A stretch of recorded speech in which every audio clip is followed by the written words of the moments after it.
সুপ্রিয় দর্শক, আসসালামু আলাইকুম। আজকে আমি শুধুমাত্র একটি ডিম আর 2 কাপ ময়দা দিয়ে তেলে ভাজা নরম তুলতুলে ইউনিক ডোনাট রেসিপি শেয়ার করব। এই অসম্ভব মজাদার নরম তুলতুলে ডোনাটগুলো দেখতে যেমন সুন্দর, তৈরি করাও খুবই সহজ। বিকেলের নাস্তায় কিংবা অতিথি আপ্যায়নে ঝটপট এই ডোনাটগুলো তৈরি করে নিতে পারেন। পরিবারের ছোট থেকে বড় সকলেই ভীষণ পছন্দ করবে এই ডোনাটগুলো। আশা করব প্রতিদিনের মতো আমার আজকের রেসিপিও আপনাদের কাছে সহজ লাগবে আর ভালো লাগবে। চলুন তাহলে রেসিপি শুরু করা যাক। প্রথমে একটি মিক্সিং বোলে রুমের স্বাভাবিক তাপমাত্রায় থাকা একটি ডিম নিয়ে নেব। সাথে দিয়ে দেব 4 টেবিল চামচ পরিমাণ চিনি, 4 টেবিল চামচ পরিমাণ পাউডার দুধ, 1 টেবিল চামচ পরিমাণ ইস্ট, হাফ চা চামচ লবণ, হাফ কাপ কুসুম গরম পানি। এখন একটি কাঁটা চামচের সাহায্যে সবগুলো উপকরণ খুব ভালোভাবে মিশিয়ে নিতে হবে।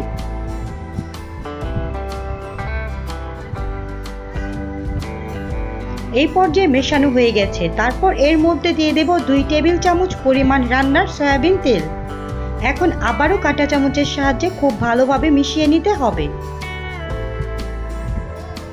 মেশানো হয়ে গেলে চামচটি উঠিয়ে নেব। এর মধ্যে দিয়ে দেব 2 কাপ ময়দা।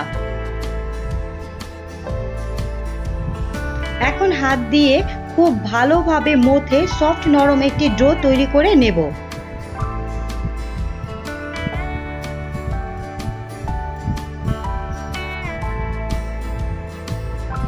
এইভাবে কিছুক্ষণ মথে নিলেই নরম ডোটি তৈরি হয়ে যাবে।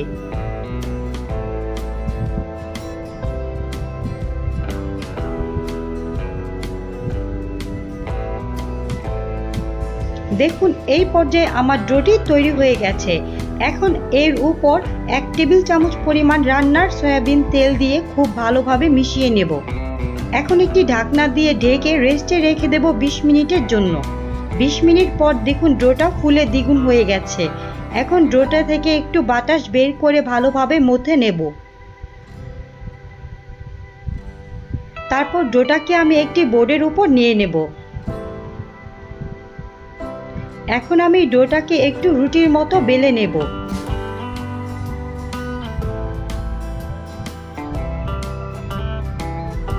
দেখুন, আমার ডোটি বেলা হয়ে গেছে। বেশি পাতলা কিংবা বেশি মোটাও করা যাবে না। এখন এরকম একটি গ্লাসের সাহায্যে এইভাবে আমি কেটে নেব। আপনারা যে কোনো কুকি কাটার দিয়েও এই ডোনাটগুলো কেটে নিতে পারেন। একসাথে আমি অনেকগুলো ডোনাট কেটে নেব।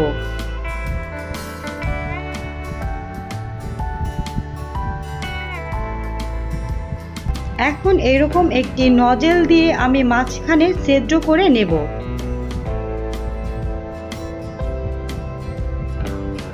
এইভাবে একে একে আমি সবগুলো ডোনাট তৈরি করে নেব।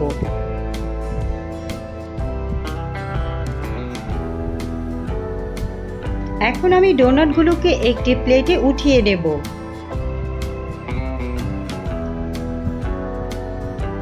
এইভাবে বাকি ডোনাটগুলো আমি তৈরি করে নেব। দেখুন, মাশাআল্লাহ, আমার ডোনাটগুলো তৈরি হয়ে গেছে। এখন এগুলোকে তেলে ভেজে নিতে হবে।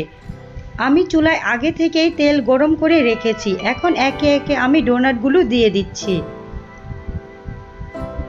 দেখুন, ডোনাটগুলো ফুলতে শুরু করেছে। এই পর্যায়ে ডোনাটগুলোকে উল্টে দেব।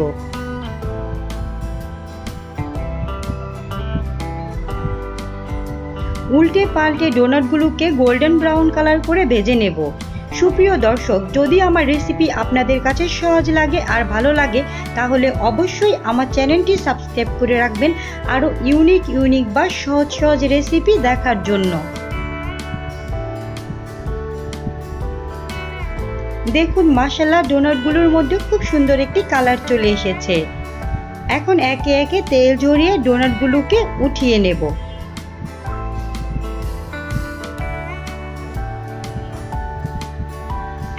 একইভাবে আমি বাকি ডোনাটগুলোকেও ভেজে নেব। এখন ডোনাটগুলোর উপরে আমি কিছুটা পাউডার সুগার দিয়ে দিচ্ছি। এখন একটি ডোনাট ভেঙে শেয়ার করছি এর ভেতরে কতটা নরম তুলতুলে আর খেতে অসাধারণ মজার। ছোট থেকে বড় সকলেই ভীষণ পছন্দ করবে। আজকে এই পর্যন্তই, আল্লাহ হাফেজ।